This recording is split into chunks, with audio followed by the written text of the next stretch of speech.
Kabut tipis dari luar penginapan mulai menyebar perlahan, seperti sentuhan penyambutan yang memeluk halaman.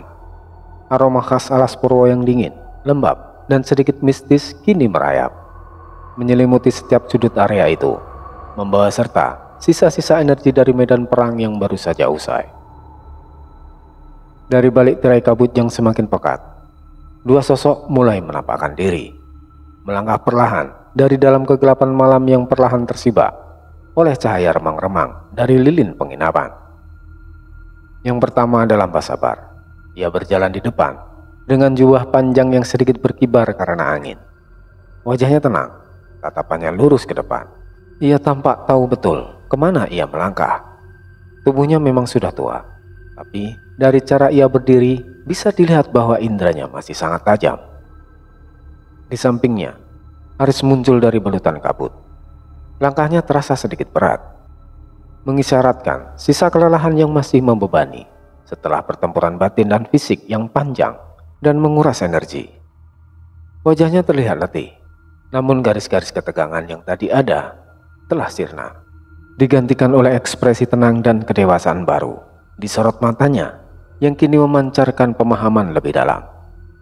Tubuhnya masih diselimuti aura tipis berwarna kebiruan dari Liung Sabar, yang kini tampak lebih stabil, terkendali, dan memancarkan lembut seperti selubung pelindung.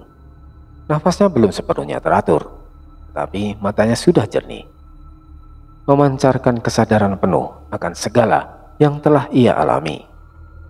Di belakang mereka, satu sosok lagi mengikuti, tinggi, berjubah hitam, dan tak bersuara. Ia adalah Panglima Bayang Senyap. Tidak banyak yang bisa melihatnya, tapi kehadirannya terasa jelas. Udara di sekitarnya menjadi lebih dingin. Ia tidak berbicara, tidak menunjukkan ekspresi, tapi selalu berada tepat di belakang Haris, seperti bayangan. Jaraknya tidak jauh, tapi cukup untuk menjaga tanpa mengganggu. Rani keluar lebih dulu dari pintu penginapan. Matanya berkaca-kaca, menahan luapan emosi. Tapi langkahnya mantap dan penuh kerinduan, seolah tak ada hal lain yang lebih penting di dunia ini. Saat pandangan mereka bertemu, dunia di sekitar seakan hening beberapa detik. Kabut tipis yang menyelimuti halaman seolah ikut menahan nafas. Hanya ada Haris dan Rani di tengah alam yang sunyi. Rani dengan suara tercekat nyaris tak terdengar. Haris. Rani mendekat tanpa berkata apa-apa lagi. Ia langsung memeluk Haris, pelan, seolah takut melukainya, tapi erat, menyalurkan semua kekhawatiran dan kerinduan yang selama ini ia pendam. Haris tidak menolak pelukan itu. Ada sedikit keraguan, namun ia membiarkan Rani memeluknya. Beberapa detik kemudian, baru ia mengangkat tangannya, perlahan menyentuh pundak Rani, memberikan tepukan lembut. Haris dengan suara pelan, serak karena kelelahan, namun tulus. Maaf, sudah membuat kalian menunggu. Dan maaf kalau aku bikin kalian khawatir. Aku baik-baik saja. Rani dengan suara bergetar, pelukannya masih erat. Kami khawatir sekali, Riz. Sangat khawatir. Kami pikir... Suaranya terhenti, tak sanggup melanjutkan kalimatnya. Haris menghela nafas, menepuk pundak Rani sekali lagi. Aku di sini sekarang, Rani. Aku pulang.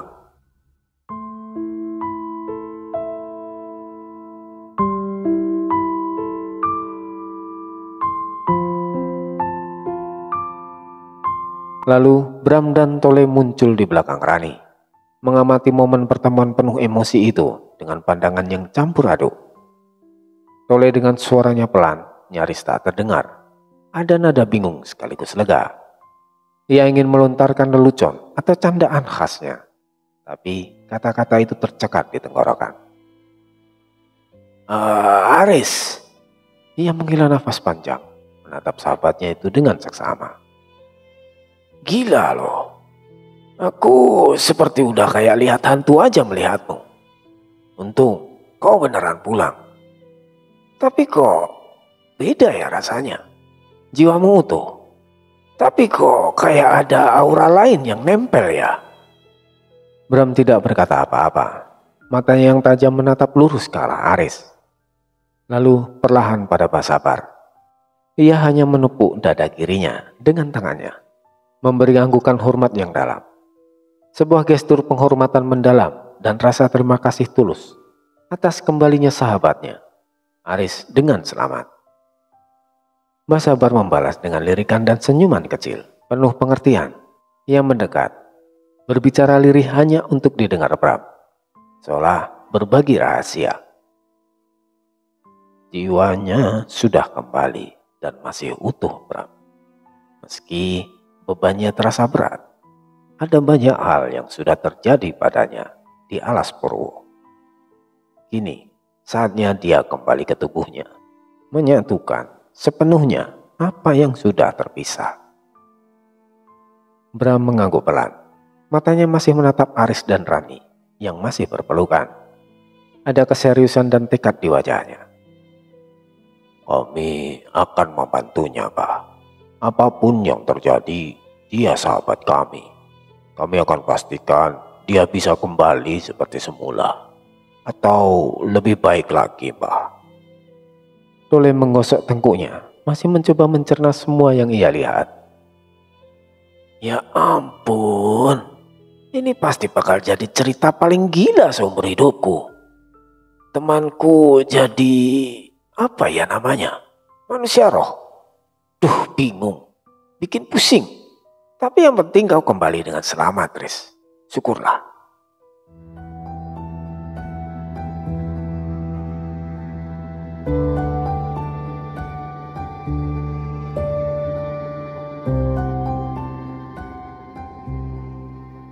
Ratna Dewi berdiri diam di pojok ruangan. Matanya yang tajam tak lepas dari Aris. Sejak pemuda itu muncul dari kabut, ada aura tenang namun penuh perhatian yang terpancar darinya. Aris yang baru saja melepas pelukan Rani dalam diam mengalihkan pandangannya. Matanya menemukan sosok Ratna Dewi di sudut. Ia menatap Ratna Dewi cukup lama, seolah merasa ada sesuatu yang pernah hilang dari hidup Rani. Kini berdiri di depannya.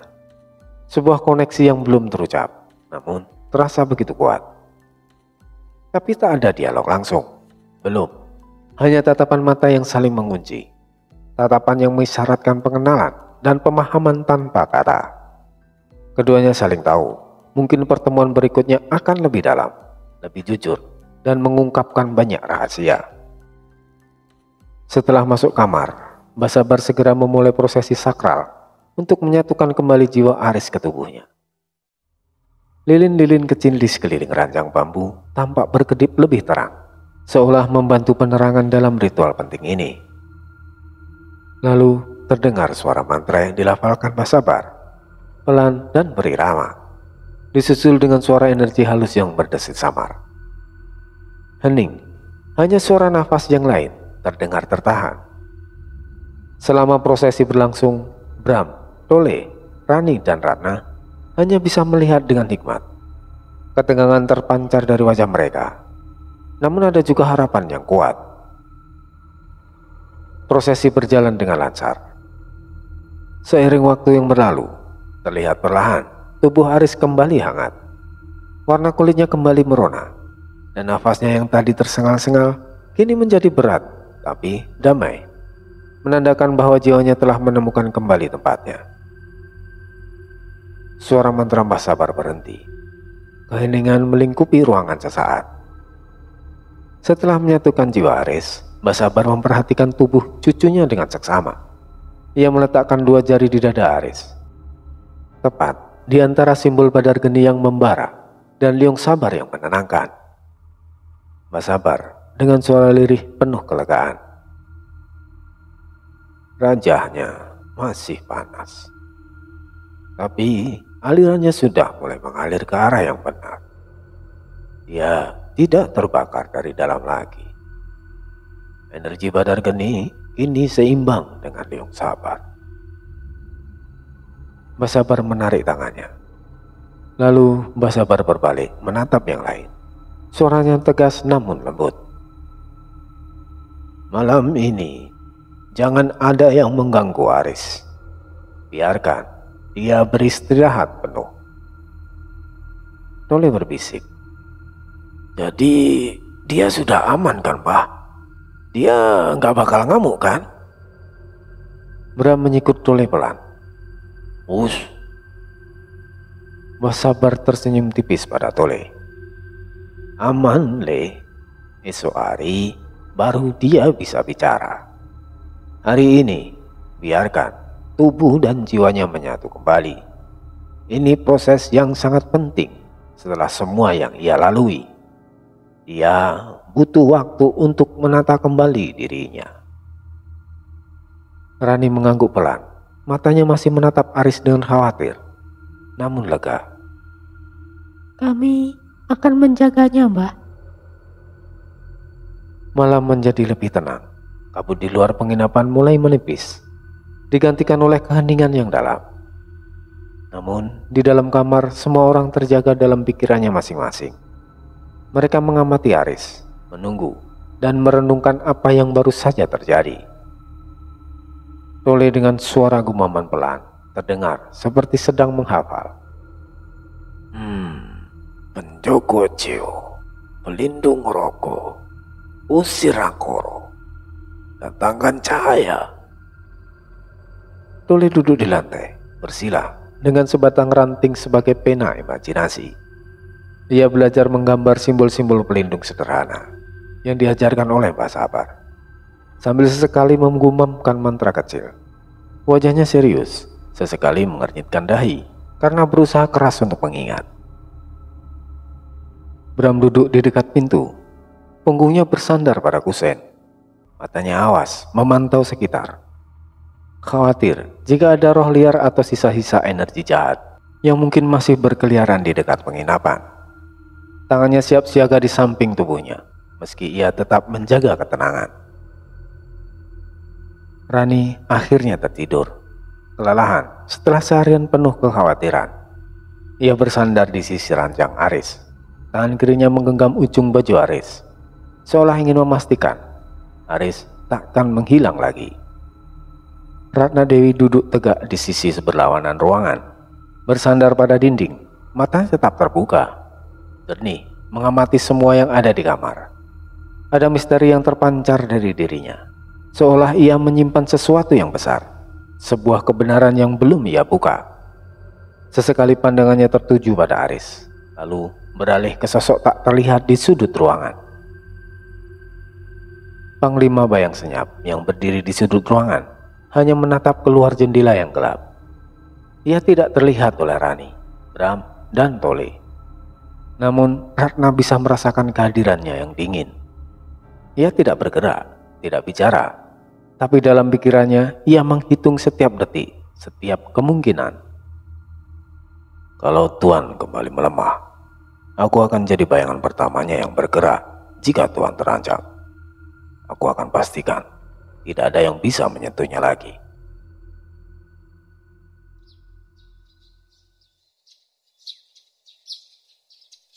Cahaya matahari pagi menembus tirai kamar penginapan, menerangi sudut-sudut ruangan dengan kehangatan. Udara lembab tapi sejuk, terasa menyegarkan setelah malam yang panjang dan penuh ketegangan. Aris perlahan membuka matanya.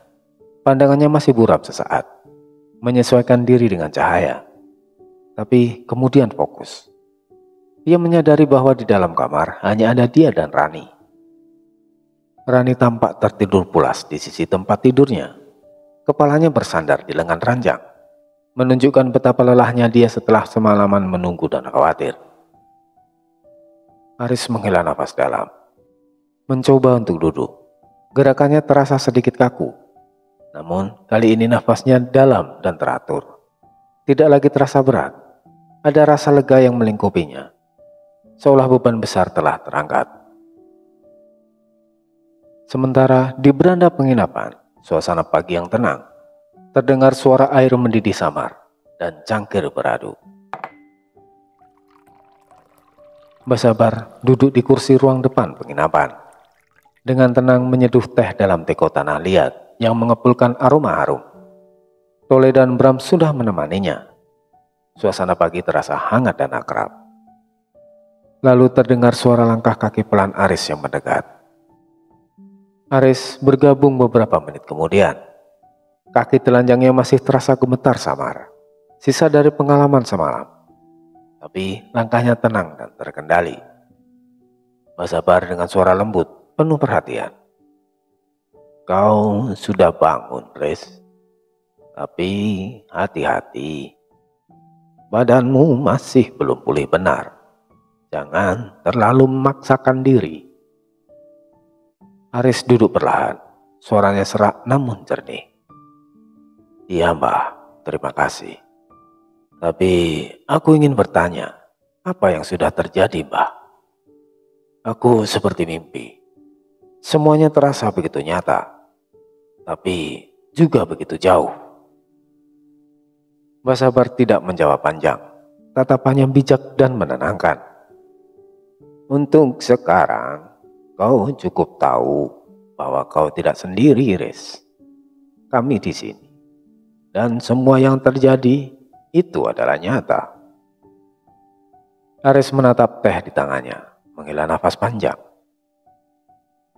"Apapun yang terjadi, entah itu mimpi atau nyata, aku bersyukur Mbah datang menjemputku dan membawaku kembali ke dunia ini. Sebelum aku berubah entah jadi siluman ataupun iblis. Aku tidak tahu harus bagaimana kalau Mbah tidak ada." Hening sesaat. Lalu Bram dan Tole saling pandang. Ada ekspresi kaget di wajah mereka. Seolah Aris yang sekarang sudah berbeda 100% dengan yang dulu. Ada aura kewibawaan yang terpancar darinya. Sebuah kekuatan menekan yang terasa begitu nyata. Namun mereka berusaha keras untuk tidak peduli. Berakting seolah tak ada yang berubah. Mereka kembali ngobrol santai. Seperti teman lama yang telah lama tak pernah berjumpa. Mencoba mencairkan suasana. Tole dengan suara cerianya sambil menyenggol Bram. "Wah, bangun-bangun langsung serius nih. Jangan-jangan semalam Aris ketempelan aura pejabat. Bikin kopi, Res. Biar otaknya lebih encer. Atau mau teh Basabar ini? Katanya sih bisa bikin hati tenang, pikiran jernih, dan yang pasti gratis tentunya." Bram tersenyum tipis, menepuk bahu Aris pelan. "Jangan dengarkan Tole, Res. Yang penting kau sudah kembali. Kami khawatir sekali." Aris tersenyum tipis. Ada kehangatan di matanya. "Terima kasih, Bram. Le." Di ruang depan penginapan suasana hangat dari teh pagi dan obrolan ringan perlahan berganti dengan percakapan yang lebih serius. Aris kini duduk bersama Basabar, Bram, dan Tole. Sementara ingatan tentang keputusan besar di Alas Purwo kembali memenuhi benaknya. Sebelumnya, Aris di Alas Purwo, Kebo Ireng telah menyampaikan rencana besar. Ia akan kembali ke Niskalapura untuk merebut tahta dari pengaruh Resi Joyolinggo. Sebuah rencana besar pembersihan Alas Purwo telah dimulai. Yang pasti akan berujung pada konfrontasi dengan Kesultanan Merapi. Kebo Ireng secara resmi meminta Aris dan Basabar ikut kembali ke istana. Ia tahu kehadiran mereka akan sangat penting untuk memulihkan kepercayaan rakyat dan mempercepat pemulihan Alas Purwo. Suara angin di Alas Purwo sedikit gema dari percakapan sebelumnya. Kebo Ireng dengan suara penuh harapan. "Ikutlah bersamaku ke Niskalapura, Aris, Basabar. Rakyat akan percaya jika kalian di sisiku. Alas Purwo juga akan lebih cepat pulih dengan kekuatan kalian." Aris dengan nada tenang dan tegas menjawab. "Maaf, Kebo Ireng. Tapi aku belum siap. Belum saatnya aku kembali ke tempat yang terlalu ramai. Biar aku kembali ke tempat asalku dulu, ke dunia manusia. Jiwa dan ragaku perlu menyatu lagi sepenuhnya dan memulihkan kondisiku terlebih dahulu. Mbah Sabar dengan suara bijak, kami tidak akan ikut campur dalam urusan kerajaan kalian, Kebo Ireng. Aku ini hanya orang tua yang ingin menjaga cucuku pulang dan tetap utuh. Tapi saat waktunya ke Merapi tiba, kami akan datang. Kami akan ada menyertaimu. Kebo Ireng dengan suara tulus dan penuh pengertian. Itu sudah lebih dari cukup, Mbah. Suara angin alas Purwo memudar kembali ke penginapan. Kini di penginapan Aris memahami betul implikasi dari keputusannya. Ia telah memilih jalannya sendiri, menjauh sejenak dari konflik besar di dunia roh, demi memilihkan dirinya sepenuhnya. Namun, janji untuk kembali dan membantu di Merapi, itu adalah ikatan yang takkan pernah putus. Di malam harinya, sebelum Aris tidur, Noyo Ginggong muncul singkat dari bayangan Aris. Bukan sebagai wujud penuh, melainkan hanya sebagai siluet samar yang terlihat di pantulan cermin kamar. Auranya yang hangat namun kuat terasa memenuhi ruangan.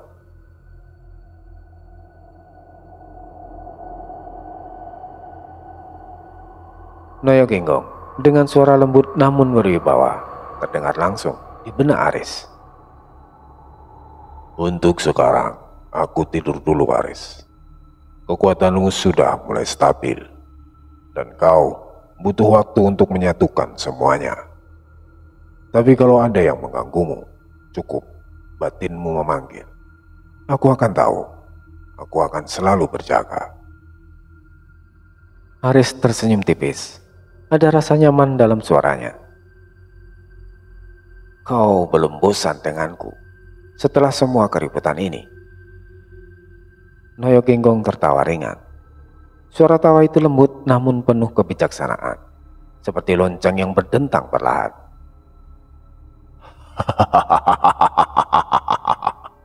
Mana mungkin aku bosan, bocah. Perjalananmu baru saja dimulai dari sekarang. Tidurlah dengan tenang. Terdengar suara energi yang meluruh perlahan. Noyo Ginggong menghilang, kembali ke dalam wadahnya di tubuh Aris. Suasana kamar kembali hening, hanya suara nafas Aris yang teratur. Noyo Ginggong kembali ke dalam, kembali menjadi pelindung yang berjaga dalam diam di tubuh Aris. Di tengah suasana yang mulai tenang, setelah Aris beristirahat dan pulih sebagian, Ratna Dewi tak bergeming dari posisinya di pojok ruangan. Matanya yang jernih dan penuh teka-teki tak lepas dari Aris. Ada campuran rasa ingin tahu yang mendalam, pengawasan yang cermat, dan sesuatu yang lebih dari sekedar ketertarikan biasa terpancar dari sorot matanya. Seolah Aris adalah sebuah buku yang baru ia mulai baca, dengan banyak halaman yang belum terungkap. Mbah Sabar yang bijaksana, dengan instingnya yang tajam, merasakan tatapan intens dari Ratna. Ia tahu ini bukan tatapan biasa. Diam-diam tanpa menarik perhatian, ia mengamati aura Ratna Dewi. Sebuah garis tipis, samar namun jelas, seperti benang tak kasat mata, terlihat menyambung antara Ratna dan sesuatu dari alam roh yang lebih dalam. Jauh melampaui batas alas Purwo, sesuatu yang sangat tua dan mungkin sangat kuat. Mbah Sabar bergumam pelan, hampir tak terdengar, seolah berbicara pada dirinya sendiri atau pada udara di sekitarnya. Namun kata-katanya penuh makna. Bukan cuma kau, Aris, yang membawa dua alam dalam tubuh. Ada yang lain yang juga menjadi jembatan. Aris yang masih fokus pada proses pemulihan dan obrolan dengan teman-temannya tak menyadari gumaman Mbah Sabar ataupun intensitas tatapan Ratna Dewi yang mengamatinya. Ia belum sepenuhnya memahami teka-teki yang mengelilingi wanita misterius itu. Namun, satu pertanda telah muncul, sebuah janji yang tersimpan di bawah alam sadar. Entah dalam waktu dekat ini ataupun kapan, Ratna akan hadir kembali. Namun bukan sebagai manusia biasa yang ia lihat di hadapannya saat ini. Ia akan muncul dalam wujud yang berbeda, membawa pesan yang belum terungkap, mengisyaratkan sebuah takdir yang lebih besar. Hening yang dalam, seolah waktu melambat, menekankan momen introspeksi dan pengamatan. Saat semua orang mulai tenang dan malam menjelang, Panglima Bayang Senyap yang tak terlihat bergerak sedikit ke sudut ruangan. Ia melirik Ratna Dewi dari kejauhan. Kehadirannya yang dingin dan setia tetap tak terdeteksi oleh manusia biasa. Panglima Bayang Senyap bergumam dalam hati. Suaranya samar, seperti dersiran angin dingin yang hanya bisa dirasakan oleh mereka yang peka. Auranya tidak seperti roh biasa, tapi juga bukan manusia sepenuhnya. Apakah dia pecahan dari kekuatan lama? Ataukah justru awal dari sesuatu yang baru? Keberadaannya terasa asing, namun bukan ancaman. Tapi Panglima Bayang Senyap memilih diam. Ia adalah pengamat setia, bukan penentu. Ia tahu tempatnya. Mbah Sabar pasti sudah tahu lebih banyak tentang wanita misterius ini. Dan waktu akan mengungkap semuanya. Semua rahasia akan menemukan jalannya untuk terkuak di saat yang tepat. Pagi yang cerah menyelimuti penginapan di dekat Alas Purwo. Udara masih terasa lembab, tapi terasa lebih ringan dari sebelumnya. Seperti dunia juga ikut bernafas lega setelah melewati ketegangan yang semalam.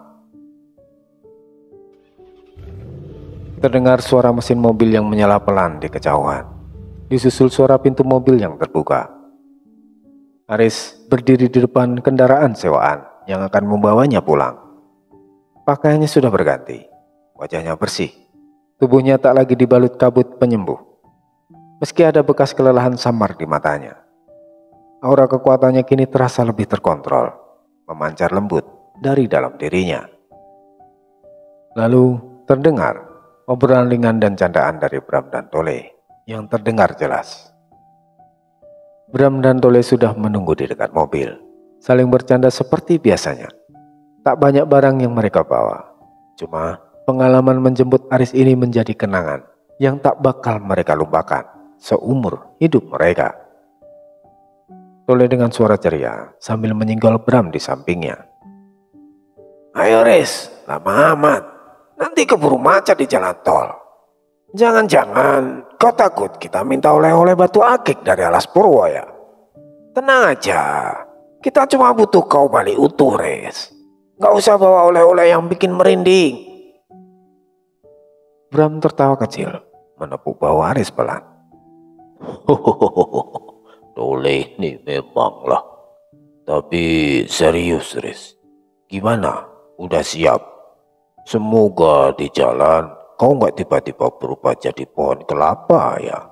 Kan repot nyari tukang gergaji di tol." Aris tersenyum tipis, ada kehangatan di matanya. "Aku sudah siap, Bram. Dan aku nggak bakal berubah jadi pohon kelapa. Kalaupun iya, kalian tinggal tunggu buahnya saja. Bisa jadi es kelapa muda. Lumayan kan, segar, kalau panas. Gratis pula." Tole mendelik. "Nah kan, udah mulai kumat gilanya. Ini efek habis healing di Alas Purwo apa gimana sih? Atau jangan-jangan di sana dia belajar stand up comedy sama Gendruwo?" Bram menggeleng-gelengkan kepala sambil tersenyum. "Sudahlah Riz, ayo berangkat.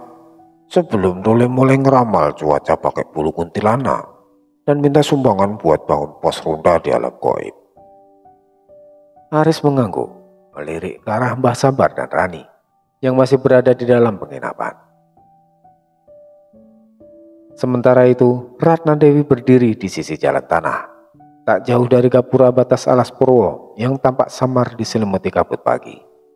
Di belakangnya, kabut mulai naik pelan dari akar pohon-pohon raksasa, seolah alam itu sendiri menyambutnya kembali. Ia mengenakan jubah sederhana berwarna kelabu pucat. berbaur sempurna dengan landscape yang mistis. Matanya tenang, namun dalam, memancarkan kebijaksanaan yang melampaui usianya. Suara langkah kaki Aris yang perlahan mendekati Ratna.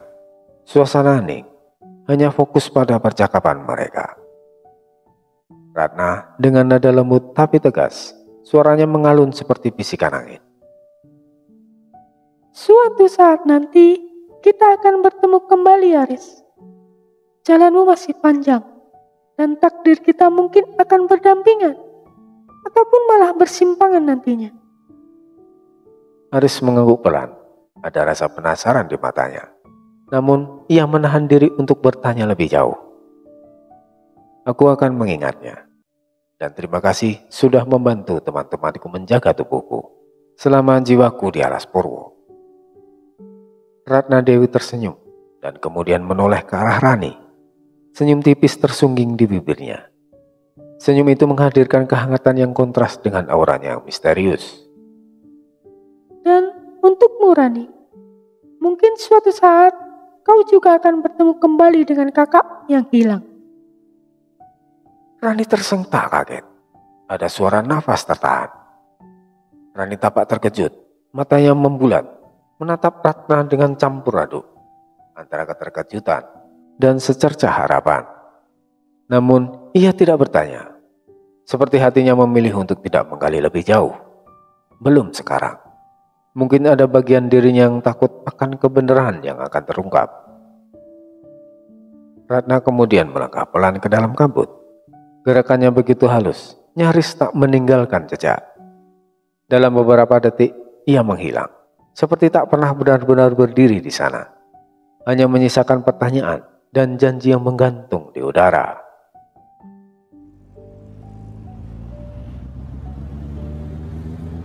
Di dalam mobil, suasana hening untuk beberapa waktu. Bram menyetir dengan fokus. Sesekali melirik spion. Tole duduk di depan, sibuk mengotak-atik tip mobil, mencari stasiun radio yang pas untuk menemani perjalanan mereka. Suara radio yang berdesir mencari sinyal. Sedikit suara Tole bersenandung pelan. Mbak Sabar duduk di bangku tengah dengan tenang. Sesekali memberi nasihat atau ceramah singkat kepada Bram dan Tole. Diselingi tawa kecil. Aris duduk di belakang, di bagian tepi, menyandarkan kepala miring ke jendela, memandang keluar ke pemandangan alas Poro yang perlahan menjauh. Dan di balik kaca itu, dunia tampak lebih lambat, lebih sunyi. Tapi di dalam dirinya masih banyak yang belum selesai. Lalu Aris bergumam dalam hati. Tapi untuk pertama kalinya, aku tidak merasa sendirian. Rani duduk di samping Aris. Ia sesekali mencuri pandang ke arah Aris, lalu menunduk, memainkan jari-jarinya. Ada keraguan dan harapan di matanya. Rani dengan suara pelan setengah bercanda, tapi tulus, mencoba memecah keheningan. Kalau kalian sempat, mampirlah ke Magelang ya. Rumahku tidak jauh dari Candi Selogrio. Lumayan, bisa ngerasain masakan ibuku. Hening sesaat, hanya suara mobil yang melaju. Aris hanya tersenyum kecil, membalas tawaran Rani dengan kehangatan. Aris dengan nada halus tidak menjauhkan, tapi juga tidak mendekat. Suaranya tenang. Terima kasih Rani. Pasti nanti aku kabari. Tapi untuk sekarang, aku ingin pulang dulu. Rasanya sudah terlalu lama aku gak lihat halaman rumah sendiri. Rani mengangguk, senyumnya tipis. Ia paham, bukan ditolak. Tapi Aris memang sedang dalam tahap penyembuhan dan butuh banyak istirahat.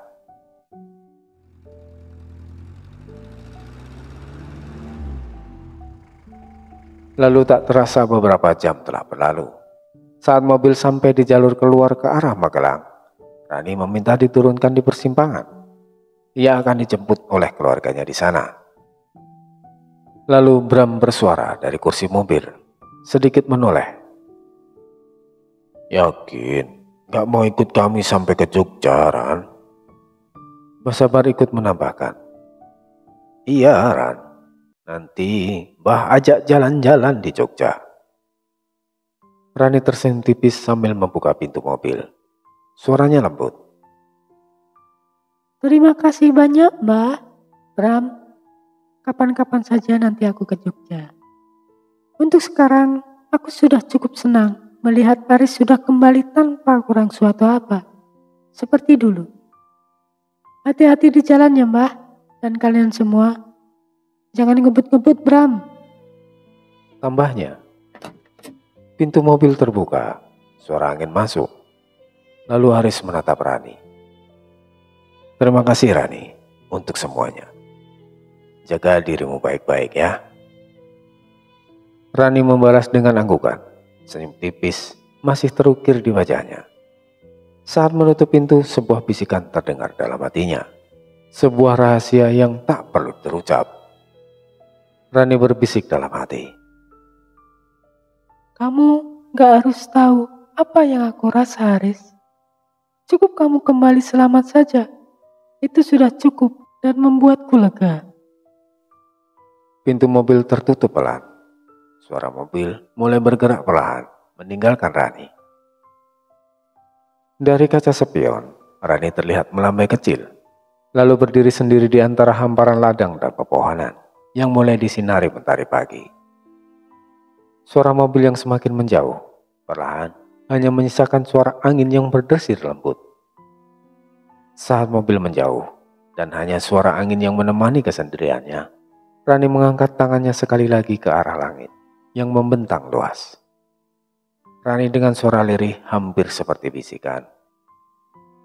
Terima kasih. Terima kasih sudah pulang, Aris. Walaupun tidak kepadaku.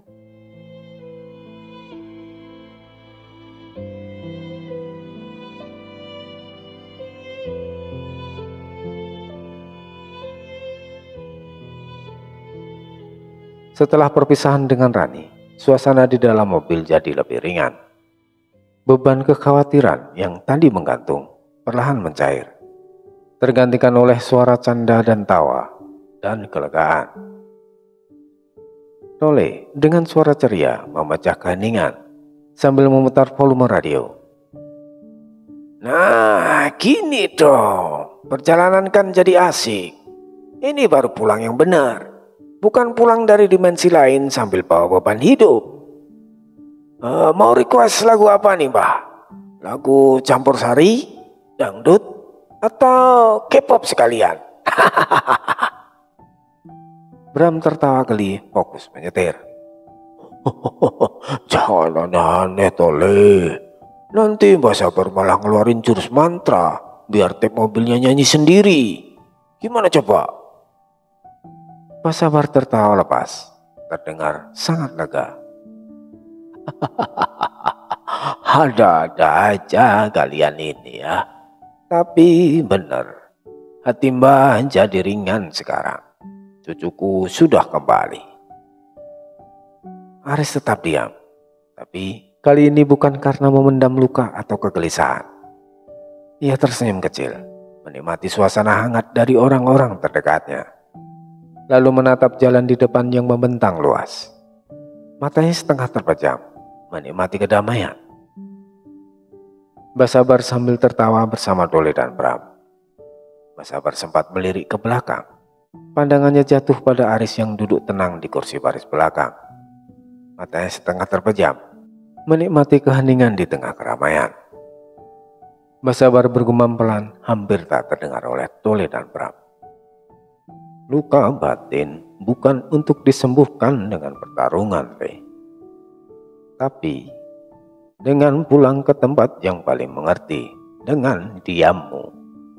Tempat di mana kau bisa kembali menjadi dirimu sendiri, tanpa harus menjadi siapa-siapa.